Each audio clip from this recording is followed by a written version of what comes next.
Welcome back. I am Shayla. I have some bone broth canned here, and today I want to teach you a simple way of how to can.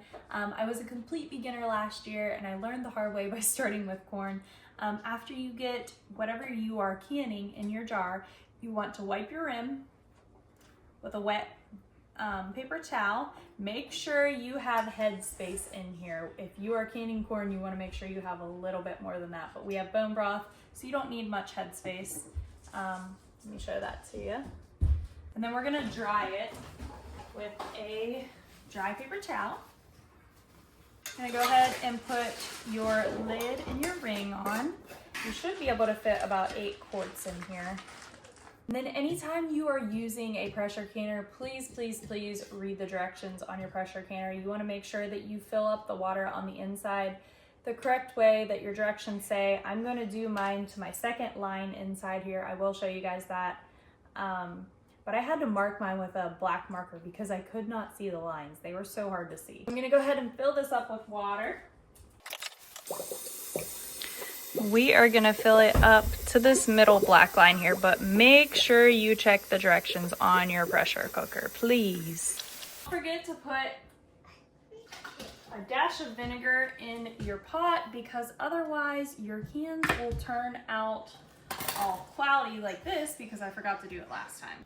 Now we have our pressure canner over here. We're gonna turn our stove on high. We're gonna put the lid on, and it'll say on the sides, open, close. Gotta make sure you get that lined up and lock that. And now we're just gonna wait until steam comes out of this at a steady flow. Now that you have a steady stream, grab your pressure regulator, which is this, and add 10 pounds of pressure. Okay, now it's actually been 15 minutes. We're gonna shut the stove off and we're gonna leave the pressure regulator on there for about 10 more minutes. Let's not touch anything, but turn off your stove. Are you kidding me, Shayla? Okay, my video did not record, but what I did was pull the weight off, do it really fast as you can, and move your hand away. And then you're just gonna let it vent. And don't do anything. Don't try to take off the lid. Let it completely vent. Okay, now we're gonna very carefully remove the lid. It did stop venting, so you wanna make sure of that. This is gonna be so hot, you have to pull away so you don't burn your hands. All right, now we're gonna take a look at these. Make sure that they all sealed. You wanna get your little tongs out because these are incredibly hot. You don't even wanna try to touch them. Bruce, what are you doing? You can come on this side if you want to be in the video. Don't put your hand in the way. Alright, we're going to let these cool down a second, and then we're just going to touch the top of the lids to make sure that they all sealed. Okay, so now we're going to check and see if these sealed. So, hear that click? That one did not seal. And neither did that one. So we can try to reseal them, put a different lid on. Some of my lids are really old, or you can put it in the fridge and just use it instead of actually canning it. See, that one just came right off. Now this has been a couple of minutes, but usually you can tell if they actually sealed because they will be bubbling inside.